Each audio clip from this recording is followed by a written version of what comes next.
جی السلام علیکم ورحمۃ اللہ وبرکاتہ۔ علیکم السلام ورحمۃ اللہ تعالی وبرکاتہ، خیریت سے ہیں آپ؟ جی الحمدللہ، اللہ کا شکر، آپ سنائیں ٹھیک ہے؟ اللہ تعالیٰ کا بڑا احسان ہے۔ کہاں سے کال فرمایا آپ نے؟ میں لاہور شہر سے۔ اوکے بھائی، کیا کام کرتے ہیں؟ مولوی ہیں، عالم دین ہے یا کاروبار کرتے ہیں؟ میں بھائی صرف قرآن ٹیچر۔ قرآن ٹیچر ہیں، جی سر۔ کس موضوع پہ بات کرنا چاہتے ہیں جناب؟ حکم کریں۔ چند دن پہلے میں نے ایک ویڈیو دیکھی تھی آپ کی، پروگرام چل رہا تھا جس میں ایک خان صاحب آئے تھے اور وہ کہہ رہے تھے کہ اگر آپ ادھر ہوتے تو پاکستان میں آپ کو قتل کر دیتا۔ ہاں صحیح ہے، وہ ہوا ہوگا، مجھے یاد نہیں ہے۔ بہت قتل کرنے والے تو بہت ہیں بھائی، وہ تو بہت زیادہ ہیں پاکستان میں۔ آپ مسکرا دیے تھے۔ اصل میں دیکھیں، جس طرح آپ کو پتہ ہی ہے کہ ہم بریلوی حضرات صحابہ کرام علیہم رضوان کو مانتے ہیں الحمدللہ۔ اوکے، ٹھیک ہے، صحیح۔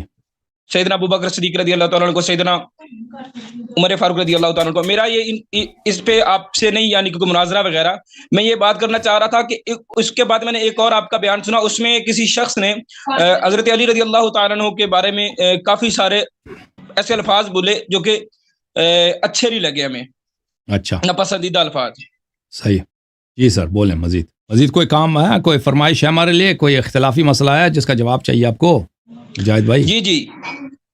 جی میں آپ سے یہ عرض کر رہا ہوں کہ جب آپ سیدنا عمر فاروق رضی اللہ تعالیٰ عنہ کے بارے میں اور سیدنا ابو بکر صدیق رضی اللہ تعالیٰ عنہ کے بارے میں بات کرتے ہیں تو ہم مولا مشکل کشا شیر خدا رضی اللہ تعالیٰ عنہ کو مانتے ہیں، تو اس کا کیا حل ہے کہ بھائی یہ دیکھیں، حق کڑوا ہے نا، حق کڑوا ہے، یہ کوئی لین دین تھوڑی ہے، یہ کوئی دینی معاملات میں یہ تو نہیں ہے کہ میں آپ کے دل دکھے گا نا میں ادھر غلط باتیں شروع کر دوں، جھوٹ بولوں۔ اب ہندوؤں سے اگر ہندو میرے پڑوسی ہیں نا، تو ہندوؤں کے ساتھ میں اب کہوں کہ آپ کے بھگوان بڑے اچھے ہیں، بڑے خوبصورت ہیں، ہمیں بھی ان کی پوجا کرنی چاہیے، آپ بھی ہمارے اللہ کی پوجا کریں تاکہ وہ مجھ سے ناراض نہ ہو۔ یہ ان باتوں میں دیکھیں، ہمارا مقصد یہ نہیں ہے کہ ہم کسی کی بے حرمتی کریں یا ہم کسی کی دل آزاری کریں، اپنے لیے زیادہ سے زیادہ دشمن بنائیں۔ جیسے آپ نے کہا کہ لوگوں نے کہا کہ میں آپ کو قتل کروں گا، لوگوں مجھے یاد اللہ جانتا ہے، لوگ ادھر فون کر کے کہتے تھے ہم آپ کو قیمے کی والی گوشت کی مشین ہے نا، کہتے ہیں اس میں ڈال دیں گے آپ ادھر ہمارے ہاتھ تو لگیں۔ وہ تو ہماری اس میں ہمارا کوئی فائدہ نہیں ہے کہ آپ کیا ہم جو ہے یہ باتیں کریں اور لوگوں کو اپنا دشمن بنائیں، لیکن حق کڑوا ہے بھائی، حق کڑوا ہے۔ اگر رسول اللہ صلی اللہ علیہ وسلم جس وقت آئے تھے اس مکہ مکرمہ میں، اگر وہ کفار کی دل آزاری کا خیال کرتے نا، کفار مکہ، کہ یہ بھائی ان کے خدائیں جو ہیں یہ ان کو ناراض نہیں ہونا چاہیے، یہ ہمارے وہ ہیں رشتہ دار ہیں، قبیلے والے ہیں، پڑوسی ہیں، یہاں شہر میں بڑے بڑے تاجر لوگ ہیں، اگر ہم ان کو کہتے ہیں کہ بھائی آپ کے خدا باطل ہیں تو یہ تو ان کو برا لگے گا نا، تو چلتے ہیں یہ ہماری خداؤں کی تعریف کریں، ہم ان کے خداؤں کی تعریف کرتے ہیں۔ وہ یہی تو چاہتے تھے، وہ کہتے تھے کہ آپ ہماری خداؤں کا، ویسے وہ تو کفار تو اللہ کو تو ویسے مانتے تھے نا، ہم آپ کے اللہ کو مانتے ہیں، آپ ہمارے خداؤں کو برا نہ کہیں، احترام کریں۔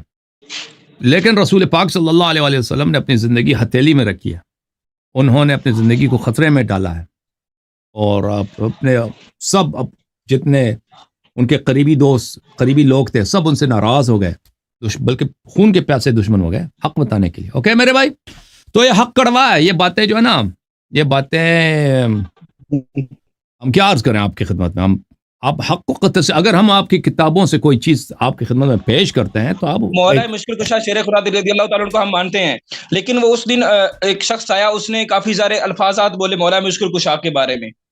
چلیں، وہ لوگ اللہ کو بھی گالی دیتے ہیں نا، اس کو آپ چھوڑیں، مجھے یاد نہیں ہے، لیکن آپ کا کوئی سوال نہیں ہے اس کے علاوہ، کوئی مناظرہ وغیرہ نہیں کرنا چاہتے؟ یہ تھی کہ اس کا کیا کوئی اور طریقہ نہیں ہو سکتا؟ شاید کوئی میرا یہ آپ سے ایک سوال تھا۔ طریقہ یہ ہے کہ آپ حق کو مان لینا، آپ ایک اتنے قرآن کے ٹیچر ہیں بھائی، آپ جب آپ کی کتابوں سے ہم ثابت کرتے ہیں، دکھاتے ہیں کہ فلانا خیبر سے بھاگ گیا ہے، اور اللہ نے کہا تھا کہ بھائی خیبر سے بھاگو گے تو تم جہنم میں جاؤ گے، وہ بھاگ گئے بھائی، وعدہ بھی کیا تھا کہ نہیں بھاگے، پھر بھی بھاگ گئے، تو پھر رضی اللہ نہ بولو نا، نہیں میں مسائل کی طرف یا اختلافات کی طرف آپ سے حال یہی ہے، حال اگر مجھ سے چاہتے ہو یہی کہ حق کو مان لو، ختم بات ہے، حق کو مان لو نا مجاہد بھائی۔ یعنی آپ کے نزدیک، یعنی یہی مجھے جواب ملا، آپ کے نزدیک یہ ہے کہ یعنی اہل تشیع ہو جائیں تو ٹھیک ہے؟ بالکل بالکل بالکل، اہل بیت علیہ السلام کو مان لیں، اہل بیت کی ہم آپ کو بری بات کی طرف دعوت دے رہے ہیں بھائی،